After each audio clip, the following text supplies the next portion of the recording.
Good morning दोस्तों। जैसे कि आप लोग को पता होगा कि बीसीएससी का एग्ज़ाम डेट जो है आपको कैंसिल हो चुका है।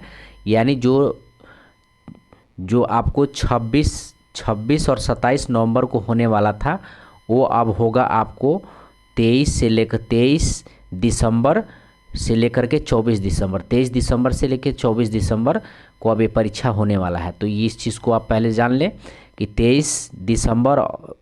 23 और 24 दिसंबर को जो है ये परीक्षा होने वाला है। ठीक है, अब आइए स्टार्ट करते हैं। आप देख सकते हैं रुक्मणी का जो है टेस्ट सीरीज है वॉल्यूम 2 है और इसमें से जो है इसका जो डिस्कशन पार्ट दिया हुआ है दोस्तों बहुत ही मज़ेदार दिया हुआ है। और हम लोग टेस्ट सीरीज़ तो देखेंगे ही देखेंगे, लेकिन इसका आज हम लोग देखेंगे डिस्कशन पार्ट। अगर कोई भी व्यक्ति अगर इसका डिस्कशन पार्ट एक बार पढ़ भी लेता है और पहले से पढ़ते हुए आ रहा है तो उसको बहुत ही बढ़िया से समझ में आएगा और उसको बहुत सारी चीज़ों जो है क्लियरिटी होता चला जाएगा। तो आइए इसको स्टार्ट करते हैं। ठीक है, तो यहाँ पे आप देख सकते हैं डिस्कशन दिया हुआ है यहाँ पे, तो इसको हम लोग आज कवर करते हैं। ठीक है, पहला क्वेश्चन का डिस्कशन दिया हुआ है यहाँ पे कि बिहार पंचायती राज अधिनियम 2006 के अनुसार ग्राम सभा की बैठक की गणपूर्ति के लिए कुल सदस्यों का 20वां भाग होना आवश्यक है। ध्यान रखेंगे, बैठक की गणपूर्ति के लिए कुल सदस्यों का 20वां भाग होना आवश्यक है। ठीक है, ग्राम सभा की बैठक की सूचना ग्राम पंचायत कार्यालय द्वारा दी जाती है। ठीक है, और इसे डुगडुगी पिटवाकर अथवा यथाविहित प्रचार के अन्य माध्यमों से जनता की जानकारी में लाया जाता है। ग्राम सभा की प्रत्येक बैठक की अध्यक्षता संबंध ग्राम पंचायत के मुखिया और उसकी अनुपस्थिति में उप मुखिया करेगा। रॉकेट नोदन न्यूटन के तीसरे गति नियम पर आधारित है। न्यूटन के तीसरे नियम के अनुसार किसी वस्तु पर लगाया गया क्रिया बल वस्तु द्वारा विपरीत दिशा में लगाए गए प्रतिक्रिया बल के बराबर होता है। रॉकेट में ईंधन की दहन से पैदा हुई गैसें बाहर निकलती है और इसकी प्रतिक्रिया रॉकेट को धकेलती है। यहाँ पे रॉकेट का त्वरण का सूत्र दिया हुआ है जो कि उतना इम्पोर्टेंट नहीं है। अब आइए देख लेते हैं हम लोग रॉकेट का त्वरण निर्भर करता है। तो रॉकेट का त्वरण निर्भर करता है एग्जास्ट का वेग पे और ईंधन के दहन की दर पे। रॉकेट के द्रव्यमान के घटने से त्वरण बढ़ता है। रॉकेट के द्रव्यमान के घटने से त्वरण जो है बढ़ता है। नेक्स्ट देखते हैं,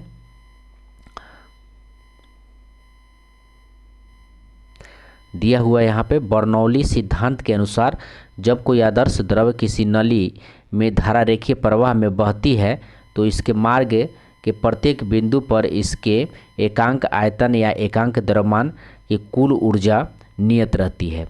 ऊष्मागतिकी के अंतर्गत ऊष्मीय ऊर्जा को यांत्रिक ऊर्जा, रासायनिक ऊर्जा तथा विद्युत ऊर्जा आदि का अध्ययन किया जाता है। ध्यान रखेंगे, ऊष्मागतिकी के अंतर्गत ऊष्मीय ऊर्जा की यांत्रिक ऊर्जा, रासायनिक ऊर्जा तथा विद्युत ऊर्जा आदि का अध्ययन किया जाता है ऊष्मागतिकी के अंतर्गत। फैराडे के नियम के अनुसार किसी बंद परिपथ में उत्पन्न विद्युत वाहक बल उस परिपथ से होकर प्रवाहित चुंबकीय फ्लक्स के परिवर्तन की दर को बराबर होती है, लेकिन विपरीत दिशा में। ध्यान रखेंगे, लेकिन विपरीत दिशा में। तीसरा देखते हैं हम लोग, लॉर्ड कर्जन ने बंगाल विभाजन की घोषणा 1905 ईस्वी में की थी। बंगाल विभाजन के विरोध में 7 अगस्त 1905 ईस्वी को कलकत्ता के टाउन हॉल में स्वदेशी आंदोलन की घोषणा की गई थी। बंगाल विभाजन 16 अक्टूबर 1905 ईस्वी को प्रभावी हुआ था। इस दिन पूरे बंगाल में शोक दिवस मनाया गया था। रविंद्रनाथ टैगोर के सुझाव पर संपूर्ण बंगाल में इस दिन को राखी दिवस के रूप में भी मनाया गया था। ठीक है, 16 अक्टूबर 1905 को। बंगाल के विभाजन के समय बंगाल के लेफ्टिनेंट गवर्नर सर कौन थे? तो ये ध्यान रखेंगे, एंड्रूज फ्रेजर थे। ठीक है, ये आपको इम्पोर्टेंट रहेगा, इसको ध्यान रखेंगे। एंड्रूज फ्रेजर थे बंगाल के विभाजन के समय। आइए नेक्स्ट देखते हैं, बंगाल के विभाजन के विरुद्ध में हुए प्रारंभिक आंदोलन का नेतृत्व सुरेंद्रनाथ बनर्जी किए थे। ठीक है, इसको ध्यान रखेंगे। बंगाल में ब्रिटेन की वस्तुओं के बहिष्कार का सुझाव सर्वप्रथम कौन दिया था? तो कृष्ण कुमार मित्र ने दिया था। फूलों की घाटी हिमाचल प्रदेश और उत्तराखंड हिमालय पर स्थित है।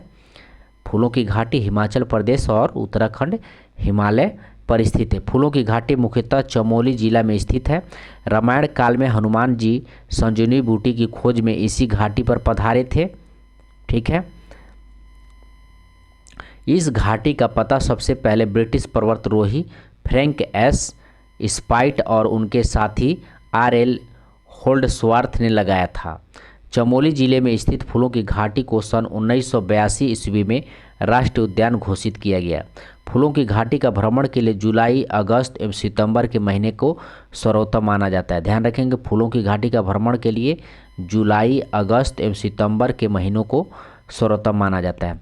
सभी शासकों को 1857 के विद्रोह में शामिल होने के लिए पत्र बहादुर शाह जफर ने लिखा था। ध्यान रखेंगे, बहादुर शाह जफर ने 1857 के विद्रोह में शामिल होने के लिए सभी शासकों को पत्र लिखा था। बहादुर शाह जफर का शासनकाल 1837 से 1857 तक रहा। 1837 से 1857 तक बहादुर शाह जफर का शासनकाल रहा। लाल किला स्थित हीरा महल बहादुर शाह जफर ने बनवाया था। हीरा महल बहादुर शाह जफर ने बनवाया था। ठीक है, मशहूर शायर मिर्ज़ा गालिब बहादुर शाह जफर के समय में बंगाल, दिल्ली में रहते थे। बहादुर शाह को रंगून भेज दिया गया, जहां 1862 में इनकी मृत्यु हुई। 1857 के विद्रोह एक नज़र में। ठीक है, इसको देख लेते हैं। प्रमुख केंद्र और विद्रोह के नेतृत्वकर्ता और ब्रिटिश दमनकर्ता। दिल्ली जो है, दिल्ली में बहादुर शाह जफर और बख्त खां थे और ब्रिटिश दमनकर्ता थे जॉन निकोलसन और हडसन थे। जगदीशपुर में कुंवर सिंह और अमर सिंह थे और ब्रिटिश दमनकर्ता थे मेजर विलियम टेलर और विसेंट आयर थे। मेजर विलियम टेलर और आयर थे, ध्यान रखेंगे, मेजर विलियम टेलर और विसेंट आयर थे। फतेहपुर में अजीमुल्ला थे, फतेहपुर में अजीमुल्ला थे और जनरल रेनार्ड जो है दमनकर्ता था। कानपुर में नाना साहब और तत्या टोपे थे। कैंपबेल जो है, कैंपबेल ये ब्रिटिश दमनकर्ता था। ठीक है, या गवर्नर बोल सकते हैं। नेक्स्ट 6 नंबर क्वेश्चन है, हेनसंग चीनी विद्वान ने भारत में बौद्ध धर्म ग्रंथ का अध्ययन किया था। हर्षवर्धन के शासनकाल में ये भारत आया था। भारत में 15 वर्ष तक ठहरकर 645 में चीन लौटा था। ध्यान रखेंगे, 15 वर्ष तक ठहरा था और 645 में ये जो है चीन लौटा था हेनसंग। इसका भ्रमण वृत्तांत CU की नाम से प्रसिद्ध है, जिसमें लगभग 138 देशों का विवरण मिलता है। हर्षवर्धन ने बुद्ध की प्रतिमा के साथ साथ सूर्य और शिव की प्रतिमाओं का भी पूजन किया था। ठीक है, तो सूर्य और शिव की प्रतिमाओं का पूजन कौन किया था? तो हर्षवर्धन। हेनसंग की यात्रियों का राजकुमार कहा जाता है। हेनसंग को यात्रियों का राजकुमार कहा जाता है।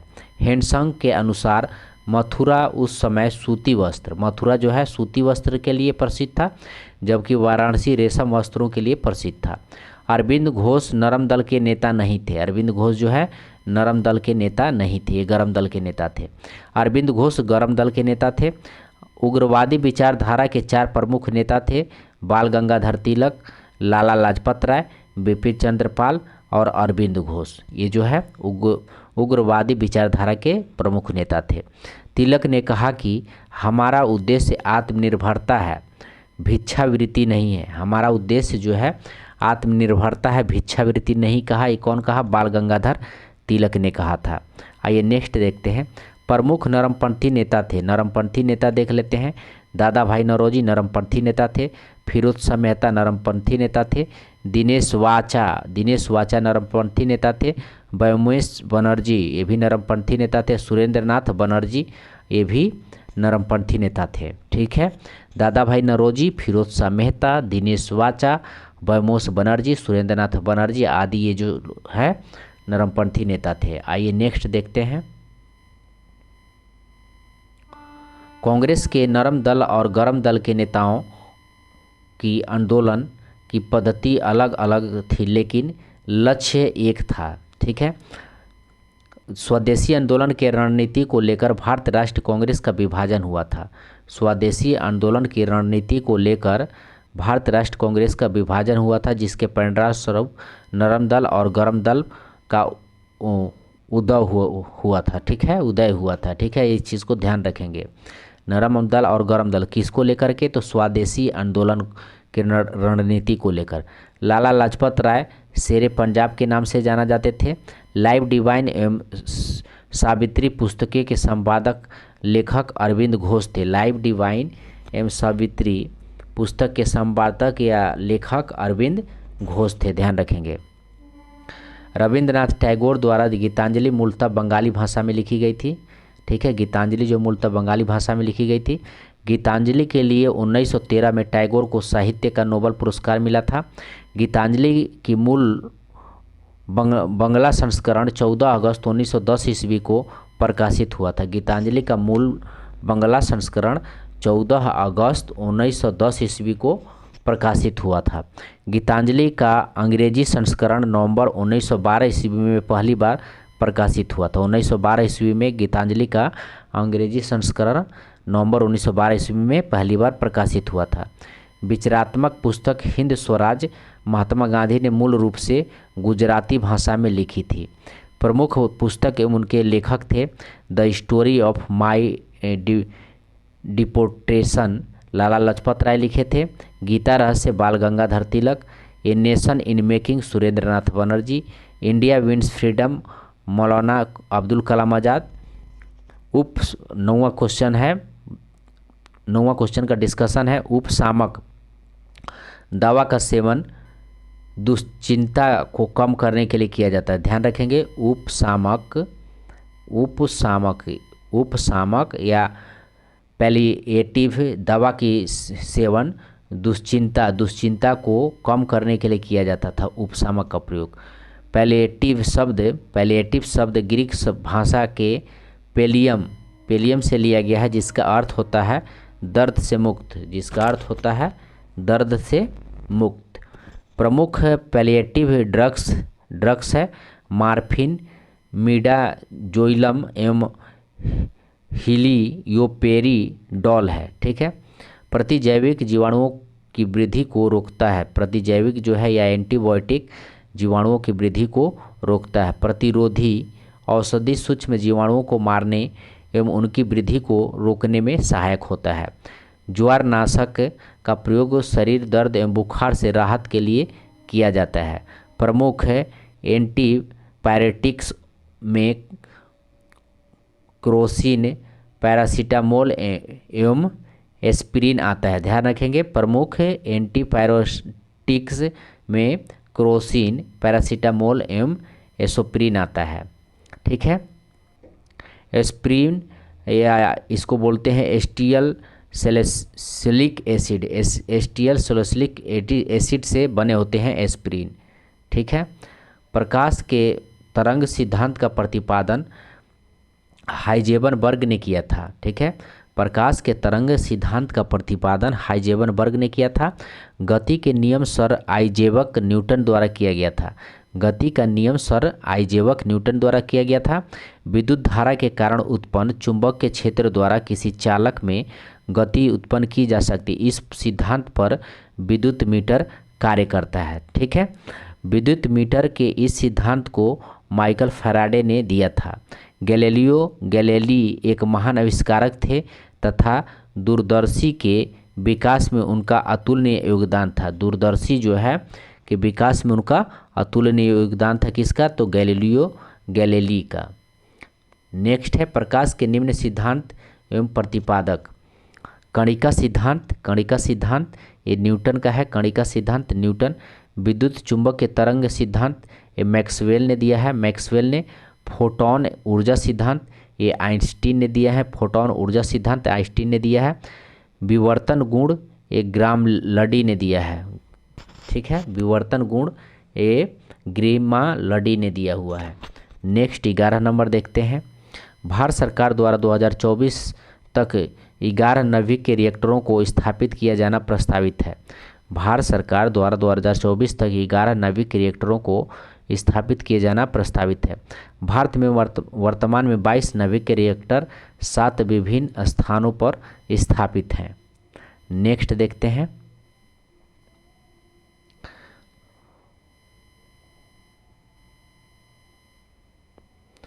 नेक्स्ट है भारत 3.11% विद्युत ऊर्जा का उत्पादन नाभिक रिएक्टरों से करता है। भारत में निम्न स्थानों पर नाभिक रिएक्टर निर्माणाधीन एवं प्रस्तावित हैं। तो देख लेते हैं इसको। तमिलनाडु जो है ये कुंडनकुलम में है। तमिलनाडु में कुंडनकुलम में नाभिक रिएक्टर है। हरियाणा जो है ये गोरखपुर,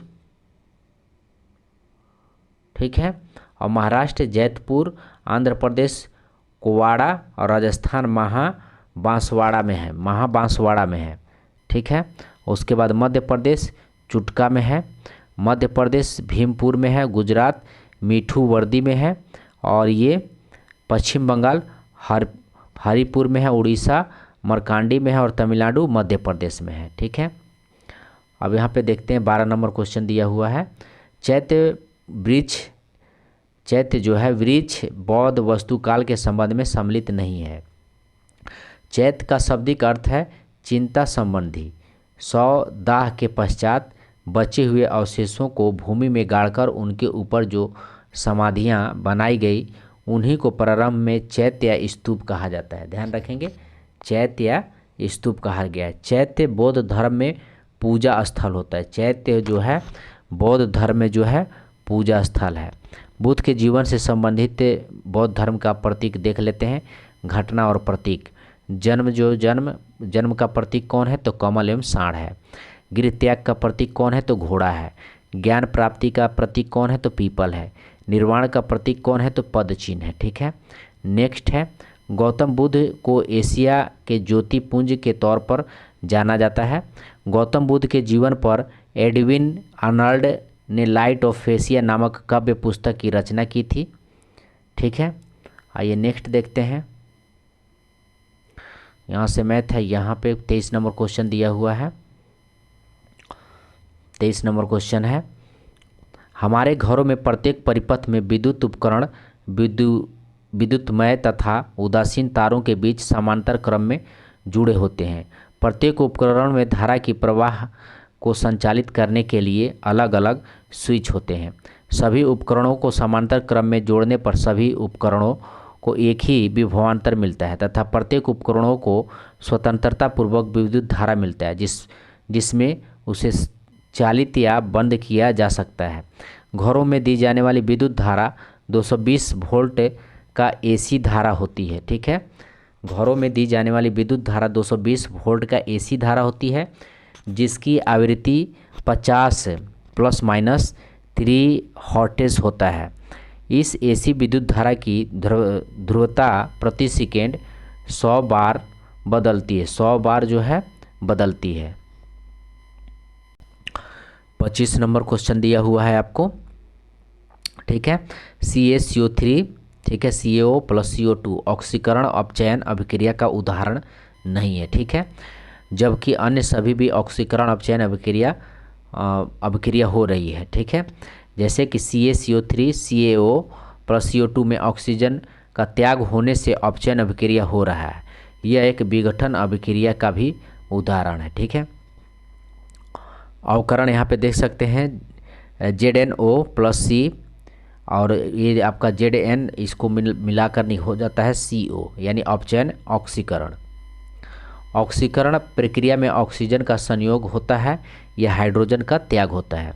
अपचयन प्रक्रिया में हाइड्रोजन का संयोग होता है या ऑक्सीजन का त्याग होता है।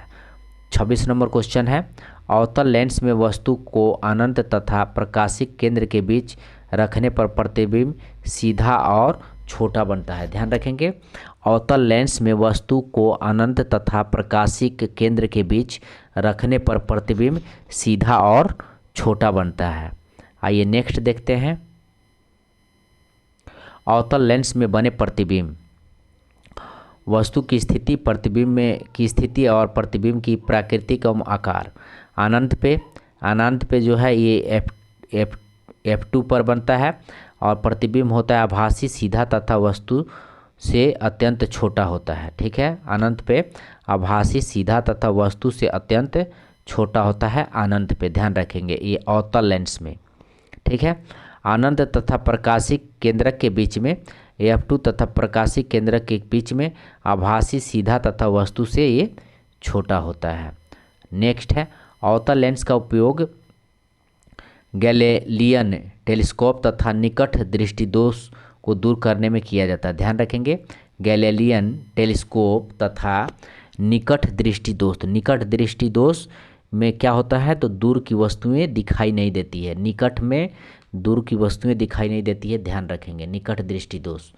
अवतल लेंस की फोकस दूरी ऋणात्मक होती है। अवतल लेंस की फोकस दूरी ऋणात्मक होती है। उत्तल लेंस की फोकस दूरी धनात्मक होती है। 27 नंबर क्वेश्चन है, 250 ग्राम ग्लूकोज में उपस्थित ऑक्सीजन परमाणुओं की संख्या 50.2 गुने 10⁻23 होता है। ध्यान रखेंगे, 250 ग्राम ग्लूकोज में उपस्थित ऑक्सीजन परमाणुओं की संख्या 50.2 गुने 10⁻23 होती है। ठीक है, 50.2 गुने 10⁻23 होती है। ग्लूकोज में ऑक्सीजन परमाणुओं की संख्या निकालने के लिए ये सूत्र आपका है N प्लस कैपिटल Na गुने 1 अणु में O के परमाणु। ठीक है, मोलों की संख्या गुने एवोगैड्रो की संख्या गुने 6, ऐसे आपका जो है निकलता है। तो इसको उतना ध्यान देना नहीं है। आइए आगे बढ़ते हैं। 28 नंबर क्वेश्चन देखते हैं। लकड़ी को पुनः चक्रण नहीं किया जा सकता। लकड़ी का जो है पुनः चक्रण नहीं किया जा सकता है। अपशिष्ट संसाधनों को नई सामग्री और चीज़ों में बदलने की प्रक्रिया को रिसाइकलिंग के रूप में जाना जाता है। ठीक है, अपशिष्ट संसाधनों की नई सामग्री और चीज़ों में बदलने की प्रक्रिया को रिसाइकलिंग के रूप में जाना जाता है। किसी पदार्थ के अपने मूल रूप से मौजूद गुणों को पुनः प्राप्त करने की क्षमता उसके पुनःचक्रण क्षमता को निर्धारित करता है। कांच, प्लास्टिक, धातु तथा बर्तन आदि रिसाइकिल करने योग्य सामग्री का उदाहरण है, क्योंकि यह अपघटित नहीं होता है, अर्थात पुनःचक्रण सामग्री है। लकड़ी सेलुलोज निर्मित द्वितीयक जाइलम है। लकड़ी सेलुलोज निर्मित द्वितीयक जाइलम है। धातु आवर्त सारणी के बाएं भाग में स्थित होता है। धातु आवर्त सारणी के जो है बाएं भाग में स्थित होता है। ठीक है, 29 नंबर क्वेश्चन दिया हुआ है। 7 मित्र OPQRST और U के पंक्ति में बैठ। अच्छा, ये रीजनिंग हो गया है। यहाँ से देखेंगे 30 नंबर क्वेश्चन। नायलॉन अजैव नवीकरणीय वस्तु है जबकि अन्य सभी जैव नवीकरणीय है। नायलॉन जो है अजैव निम्नीकरणीय वस्तु है जबकि अन्य सभी जैव निम्नीकरणीय है। नायलॉन हेक्सा मिथिलीन डायमीन एवं एडिपिक अम्ल का बहुलक होता है। ध्यान रखेंगे, नायलॉन हेक्सा मिथिलीन डायमीन एवं एडिपिक अम्ल का बहुलक होता है नायलॉन। ठीक है, नायलॉन हेक्सा मिथिलीन डायमीन एवं एडिपिक अम्ल का बहुलक होता है। यह पॉलीएमाइड होता है। यह पॉलीओमाइड होता है। नायलॉन पॉलीओमाइड होता है। इसका निर्माण वालेस कैरथर्स ने किया था। इसका निर्माण वालेस कैरथर्स ने किया था। जैविक अपघट्य वे पदार्थ जो जैविक प्रक्रियाओं बैक्टीरिया द्वारा विघटित होता है, उदाहरण सभी जीवित पौधे, जानवर, सब्जियां, फलें आदि। अजैविक अपघट्य वे पदार्थ जो जैविक प्रक्रियाओं द्वारा अपघटित नहीं होते हैं, उन्हें अजैविक अपघट्य कहते हैं। ये पदार्थ निष्क्रिय हो सकते हैं और लंबे समय तक पर्यावरण में बने रह सकते हैं। पारिस्थितिकी तंत्र विभिन्न सदस्यों को नुकसान पहुंचा सकते हैं, उदाहरण के लिए प्लास्टिक, धातु, कंक्रीट, नायलॉन आदि। आइए नेक्स्ट देखते हैं। 32 नंबर क्वेश्चन यहाँ पे दिया हुआ है। कोशिका में लायन काय का कार्य कोशिका द्वारा ग्रहण की गई सामग्री को पचाना है। लाइसोसोम बहुत ही सूक्ष्म कोशिकांग है जो छोटी छोटी पुटिकाओं के रूप में पाए जाते हैं। इसमें ऐसे हाइड्रोलाइटिक एंजाइम होते हैं जिनमें जीव द्रव्य को घुला देने में या नष्ट देने की क्षमता होती है। ठीक है, कोशिकाएं उपचय में जब व्यवधान होता है, तो जब कोशिका क्षतिग्रस्त हो जाती है तो लाइसोसोम फट जाते हैं एवं इसमें मौजूद एंजाइम अपने ही कोशिका को पाचित कर लेती है। लाइसोसोम को आत्महत्या की थैली भी कहा जाता है। ठीक है, सुसाइडल बैग भी कहा जाता है लाइसोसोम को। यह कोशिका में प्रवेश करने वाले बड़े कणों एवं बाह्य पदार्थ का पाचन करता है। यह कोशिका में प्रवेश करने वाले बड़े कणों एवं बाह्य पदार्थ का पाचन कौन करता है? तो लाइसोसोम करता है। ठीक है, 33 नंबर क्वेश्चन है, मंत्रिमंडल भारत की संसद का अंग नहीं है। ठीक है, अंग नहीं है। भारत की संसद राष्ट्रपति, राज्यसभा तथा लोकसभा से मिलकर बनते हैं। यह अनुच्छेद 79, अनुच्छेद 79। ठीक है, मंत्रिमंडल कैबिनेट महत्वपूर्ण राष्ट्रीय नीतियां का निर्माण करने वाला विभाग, विवादों की मध्यस्थता करने वाले और सरकार में समन्वय का सर्वोच्च अंग है।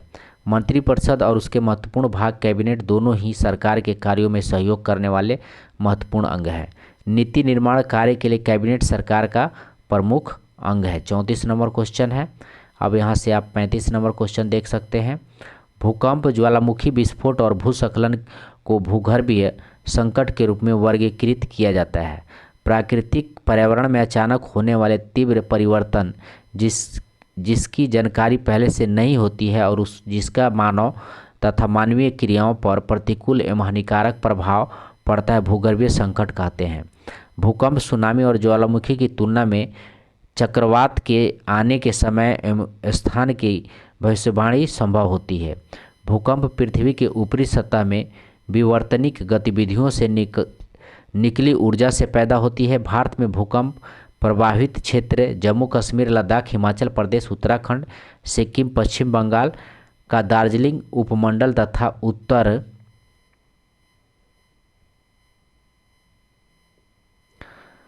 उत्तर पूर्व के राज्य है। इसके अतिरिक्त गुजरात तथा महाराष्ट्र में भी भूकंप के जोन में आते हैं। भूस्खलन में चट्टान समूह खिसककर ढाल से नीचे गिरता है। भारतीय संविधान के अनुच्छेद 324 चुनाव आयोग की संरचना से संबंधित है। 324 जो है चुनाव आयोग की संरचना से संबंधित है।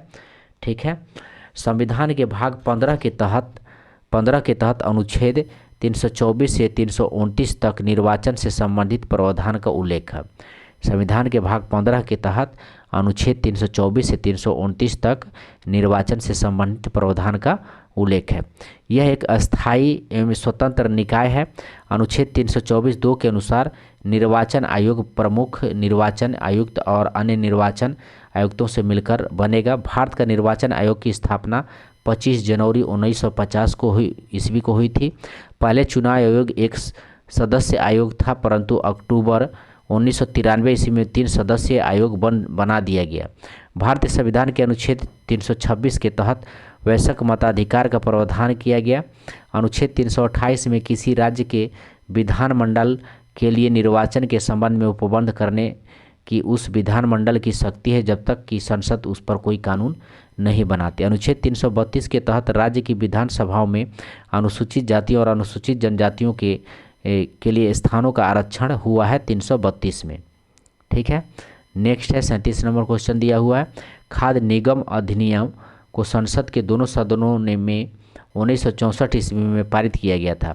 भारतीय खाद्य निगम FCI उपभोक्ता मामले, खाद्य एवं सार्वजनिक वितरण मंत्रालय को खाद्य एवं सार्वजनिक वितरण विभाग के अंतर्गत शामिल किया गया। FCI एक सर्वाधिक निकाय है जिसे भारतीय खाद्य निगम अधिनियम 1964 के तहत वर्ष 1965 में स्थापित किया गया।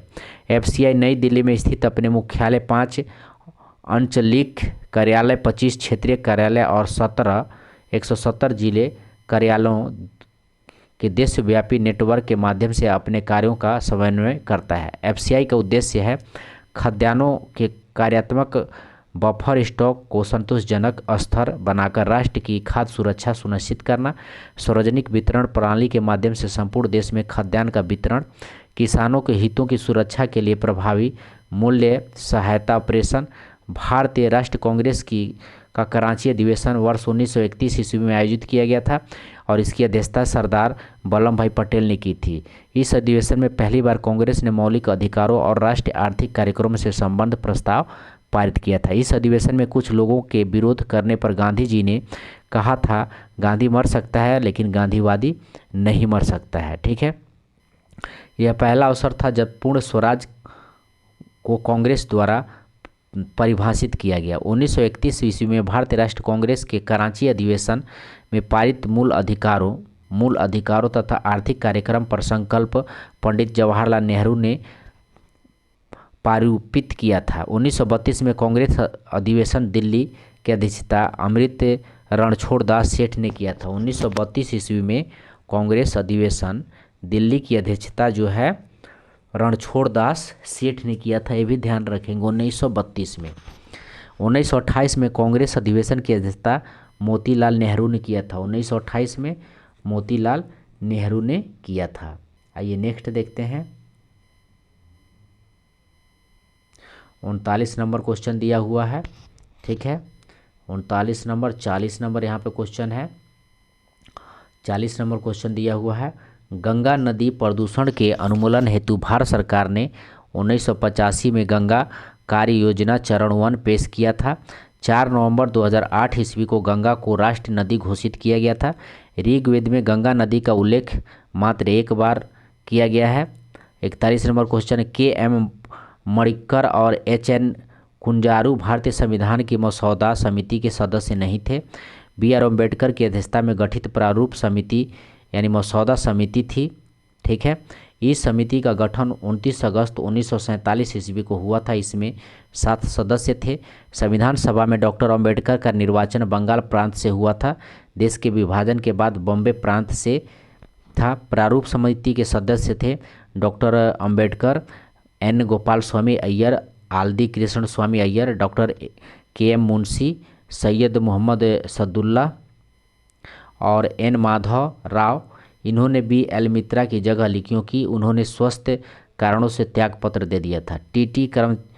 कृष्णचारी 1948 ईस्वी में डी.पी. खेतन की मृत्यु पश्चात 26 जनवरी 2019 तक प्राप्त जानकारी के अनुसार लोकसभा में 84 सीटें अनुसूचित जातियों के लिए आरक्षित है और 47 सीटें अनुसूचित जनजातियों के लिए आरक्षित है। प्रथम लोकसभा का पहला अधिवेशन 31 मई 1992 ईस्वी को प्रारंभ हुआ था। अनुच्छेद 330 में लोकसभा में अनुसूचित जातियों और अनुसूचित जनजातियों के लिए स्थानों का आरक्षण का वर्णन है। अनुच्छेद 331 में लोकसभा में अंगल भारतीय समुदाय के प्रतिनिधियों का प्रावधान है, ठीक है। भारतीय संविधान का अनुच्छेद 81 लोकसभा का गठन का प्रावधान करता है। लोकसभा में अधिकतम सदस्यों की संख्या 552 हो सकती है, 552 हो सकती है, ठीक है। किसी प्रस्ताव के पक्ष में या विपक्ष में बराबर मत पड़ने पर लोकसभा अध्यक्ष अपना निर्णायक मत दे सकता है। 43 नंबर है, प्रधानमंत्री रोजगार योजना वर्ष 1993 ईस्वी में शुरू की गई थी। प्रमुख योजनाएं, उनकी तिथियां। योजना है जवाहर रोजगार योजना। जवाहर रोजगार योजना 1989 में, नेहरू रोजगार योजना 1989 में, ठीक है। आइए नेक्स्ट देखते हैं योजना और तिथि। तो रोजगार आश्वासन योजना 1993 में था। स्वर्ण जयंती शहरी रोजगार योजना 1997 में। स्वर्ण जयंती ग्राम स्वरोजगार योजना 1999 में। जेपी रोजगार गारंटी योजना 2002 से 3 में। राष्ट्रीय ग्रामीण रोजगार गारंटी योजना 2006 में। 44 नंबर क्वेश्चन दिया गया है, ठीक है। तो ये रीजनिंग हो गया। 45 नंबर क्वेश्चन देखिए, बांग्लादेश की ग्रामीण बैंक की स्थापना 1983 ईस्वी में हुई थी। बांग्लादेश की ग्रामीण बैंक की स्थापना 1983 ईस्वी में हुई थी। 1976 ईस्वी में प्री मोहम्मद यूनिस चटगांव विश्वविद्यालय के अंतर्गत बैंकिंग, ऋण और ग्रामीण गरीबी निवारण अनुसंधान परियोजना के नेतृत्व किया था। यही 1983 ईस्वी में बांग्लादेश के ग्रामीण बैंक के रूप में स्थापित हुआ सा 1983 में, ध्यान रखेंगे। बांग्लादेश में ग्रामीण बैंकों के संस्थापक मोहम्मद यूनिस थे, ठीक है। बांग्लादेश में ग्रामीण बैंकों के संस्थापक मोहम्मद यूनिस थे। मोहम्मद यूनिस को 2006 में शांति का नोबेल पुरस्कार दिया गया है। 2006 में शांति का नोबेल पुरस्कार दिया गया है मोहम्मद यूनिस को। भारतीय क्षेत्रीय ग्रामीण बैंक की स्थापना 2 अक्टूबर 1975 ईस्वी को हुआ था। भारतीय क्षेत्रीय ग्रामीण बैंकों की स्थापना कब हुआ था? 2 अक्टूबर 1975 ईस्वी को हुआ था। स्वाभिमान योजना का संबंध ग्रामीण बैंक से है। स्वाभिमान योजना का संबंध जो है ये ग्रामीण बैंकों से है। बैंकिंग प्रणाली की पुनर्संरचना के संबंध में सुझाव देने हेतु 1951 में नरसिम्हन समिति का गठन किया गया था। यानी बैंकिंग प्रणाली की पुनर्संरचना के संबंध में सुझाव देने में हेतु 1991 में नरसिम्हम समिति का गठन किया गया था, ठीक है। 46 नंबर क्वेश्चन है, धामेक स्तूप उत्तर प्रदेश राज्य में स्थित है। धामेक स्तूप उत्तर प्रदेश राज्य में स्थित है। इस स्तूप का निर्माण सम्राट अशोक द्वारा करवाया गया था। धामेक स्तूप सारनाथ में स्थित है। धामेक स्तूप जो है ये सारनाथ में स्थित है। धामेक स्तूप वह स्थान है जहाँ भगवान बुद्ध ने ज्ञान की प्राप्ति के बाद अपने मित्रों को पहला उपदेश दिया था। ठीक है, धामेक स्तूप जो है वह स्थान है जहाँ भगवान बुद्ध ने ज्ञान की प्राप्ति के बाद अपने मित्रों को पहला उपदेश दिया था। ये कहाँ है? तो सारनाथ में है। ठीक है, ध्यान रखेंगे। नेक्स्ट है, यहीं पर उन्होंने अष्टांगिक मार्ग की अवधारणा को बताया था। अमरावती स्तूप आंध्र प्रदेश में कृष्णा नदी के किनारे स्थित है। सांची का स्तूप मध्य प्रदेश में अवस्थित है। 47 नंबर क्वेश्चन है, अल्फा कणों की खोज जे थॉमसन ने नहीं बल्कि रदरफोर्ड ने किया था। अल्फा कण की खोज कौन किया था? तो रदरफोर्ड ने किया था। ध्यान रखेंगे, अल्फा कण की खोज रदरफोर्ड ने किया था। अल्फा कण हीलियम आयन है। अल्फा कण कैसा है? तो ये हीलियम आयन है। यह 2He++ आयन, या 2He++ आयन है। रेडियो सक्रिय विकिरण 3 प्रकार के होते हैं, अल्फा, बीटा और gamma. Alpha helium ion beta नाभिक से निकली इलेक्ट्रॉन एवं गामा विद्युत चुंबकीय विकिरण है। तो अल्फा हीलियम आयन है, बीटा नाभिक से निकला इलेक्ट्रॉन है और गामा विद्युत चुंबकीय विकिरण है। रदरफोर्ड पहले व्यक्ति थे जिन्होंने पहले अल्फा विकिरण को हीलियम से जोड़ा और बाद में उसकी पहचान हीलियम नाभिक के रूप में किया। ठीक है, हीलियम नाभिक के रूप में किया अल्फा का, ध्यान रखेंगे। नेक्स्ट यहाँ पे देखते हैं मौलिक कण और खोज और द्रव्यमान। मौलिक कण प्रोटॉन का खोज गोल्डस्टीन या रदरफोर्ड, और द्रव्यमान है 1.672 × 10⁻⁻27। इलेक्ट्रॉन का खोज जे थॉमसन और द्रव्यमान है 9.01 × 10⁻31। न्यूट्रॉन की खोज जेम्स चैडविक ने 1.674 × 10⁻27। 48 नंबर क्वेश्चन है, एक तुर्क गुलाम तरगी के विद्रोह को दबाने के दौरान ज्वार के कारण मोहम्मद बिन तुगलक की मृत्यु थूटा स्थान पर हुई थी। तो मोहम्मद बिन तुगलक की मृत्यु कहाँ हुई थी? तो थट्टा स्थान पे, ध्यान रखेंगे। मोहम्मद बिन तुगलक की मृत्यु थट्टा स्थान पे हुई थी, एक तुर्क गुलाम तरगी के विद्रोह के दबाने के कारण। आइए नेक्स्ट देखते हैं। 20 मार्च 1391 ईस्वी में मोहम्मद बिन तुगलक की मृत्यु सिंध के थट्टा के निकट गोंडाल में हुआ था। इसके मृत्यु पर बदयूनी ने लिखा है कि सुल्तान की प्रजा से और प्रजा को सुल्तान से मुक्ति मिल गई। ठीक है, बदयूनी ने लिखा है कि सुल्तान को प्रजा से और प्रजा को सुल्तान से मुक्ति मिल गई। कब हुआ है? तो 20 मार्च 1391 में। मोहम्मद बिन तुगलक मुस्लिम शासकों में सबसे विद्वान शासक था। ध्यान रखेंगे, मोहम्मद बिन तुगलक मुस्लिम शासकों में सबसे विद्वान शासक था। यह मुस्लिम शासकों में सबसे विवादित शासक भी है। सबसे अधिक सल्तनत काल में विद्रोह मोहम्मद बिन तुगलक के काल में हुआ है। सबसे अधिक सल्तनत काल में विद्रोह मोहम्मद बिन तुगलक के काल में हुआ है। मोहम्मद बिन तुगलक की मृत्यु के बाद उनके चचेरे भाई फिरोज शाह तुगलक ने थट्टा में राज्याभिषेक करवाया था। ठीक है, मोहम्मद बिन तुगलक की मृत्यु के बाद उनके चचेरे भाई फिरोज शाह तुगलक ने थट्टा में राज्याभिषेक करवाया था। पुनः फिरोज शाह तुगलक ने दिल्ली में राज्याभिषेक करवाया। फिर जो है पुनः फिरोज शाह तुगलक ने दिल्ली में भी राज्याभिषेक करवाया था। 49 नंबर क्वेश्चन है, राजा राम मोहन राय ने 1828 में ब्रह्म समाज की स्थापना की थी। हिंदू धर्म का पहला सुधार आंदोलन ब्रह्म समाज था, जिस पर आधुनिक पाश्चात्य विचारधारा का बहुत प्रभाव पड़ा था। ठीक है, पाश्चात्य विचारधारा का बहुत अधिक प्रभाव पड़ा था। मुगल बादशाह अकबर द्वितीय ने राजा राम मोहन राय को राजा की उपाधि दिया था। अकबर द्वितीय ने, ध्यान रखेंगे, अकबर द्वितीय। महर्षि देवेंद्रनाथ टैगोर ने आदि ब्रह्म समाज की स्थापना किया था। महर्षि देवेंद्रनाथ टैगोर ने आदि ब्रह्म समाज की स्थापना की थी और केशव चंद्र सेन ने भारतीय ब्रह्म समाज की स्थापना किया था।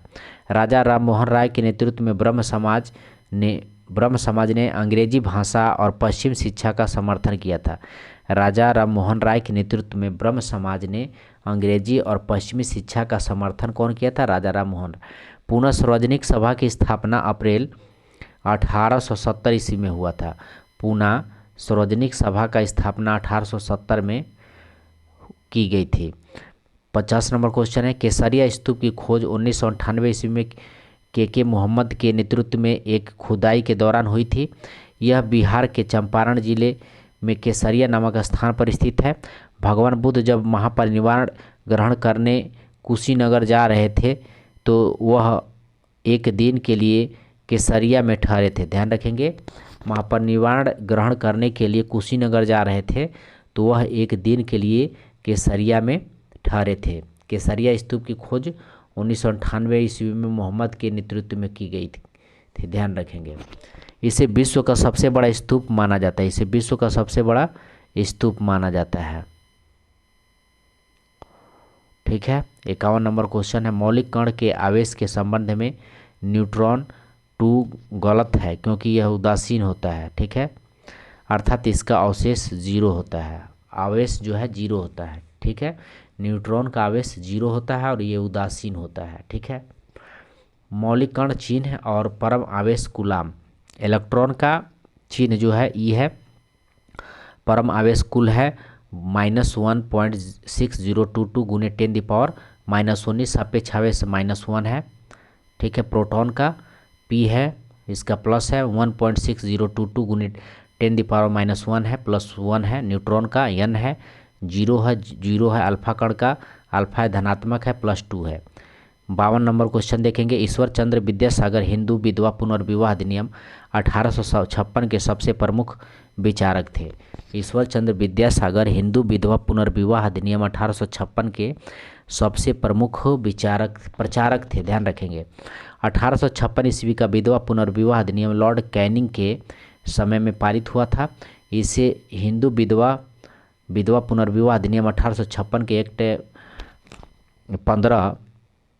15/1856 के नाम से भी जाना जाता है।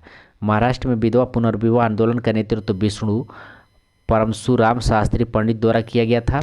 इन्होंने 1850 में विडो रीमैरेज सोसाइटी की स्थापना किया था। ठीक है, परशुराम शास्त्री ने 1850 में विडो रीमैरेज सोसाइटी की स्थापना किया था।